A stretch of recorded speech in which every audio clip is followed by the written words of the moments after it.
അപ്പോൾ നമുക്കിന്ന് നമ്മുടെ സ്റ്റൈലിൽ മാമ്പഴ പുളിശ്ശേരി ഉണ്ടാക്കിയാലോ. അതായത് അതിനാദ്യം ആവശ്യമായത് നല്ല ഇതേപോലത്തെ നല്ലൊരു പഴുത്ത മാങ്ങയാണ് കേട്ടോ. ഇതിനാദ്യം നമുക്കൊന്ന് കഴുകി വൃത്തിയാക്കി നമുക്കൊന്ന് അരിഞ്ഞെടുക്കാം. കുറച്ച് മാജിക് കാണിച്ച് ഞാൻ അരിഞ്ഞെടുത്തിട്ടുണ്ട്. ഇങ്ങനെയല്ല, നമുക്ക് മുഴുവനോടെ ഇട്ട് വേണമെങ്കിൽ നമുക്ക് ഉണ്ടാക്കാം. ഇഷ്ടമുള്ളതുപോലെ മുഴുവനായിട്ട് ചെറുതായിട്ട് ഇതുപോലെ അരിഞ്ഞതോ എങ്ങനെ വേണോ എടുക്കാം.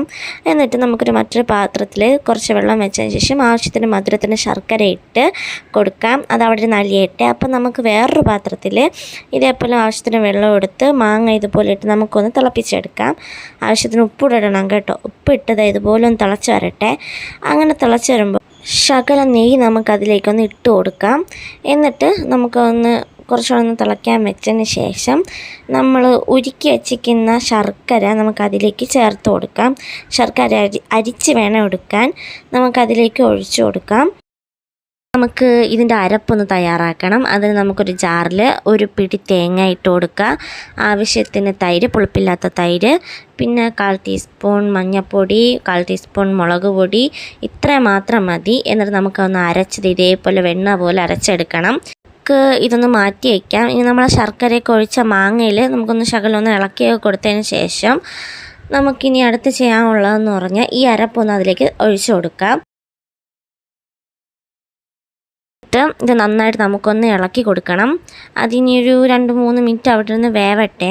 നമുക്കിനി മറ്റൊരു പാനിൽ നമുക്കിനി കടുക് വറുക്കാം. ഇനി കടുക് വറുക്കാൻ ഭയങ്കര പേടിയാണ്. നമുക്ക് നോക്കാം. നമുക്കൊരു സ്പൂൺ നെയ്യ് ഒഴിച്ചു കൊടുക്കുക. നെയ്യ് ഒഴിച്ചതിന് ശേഷം അതൊന്ന് ചൂടായി വരുമ്പോൾ കറിവേപ്പില ഇട്ട് കൊടുക്കുക. ആദ്യം കടുകാണ് ഇടാനുള്ളത്. പേടിച്ചിട്ടാണ് കറിവേപ്പില ഇട്ട് കൊടുത്തത്.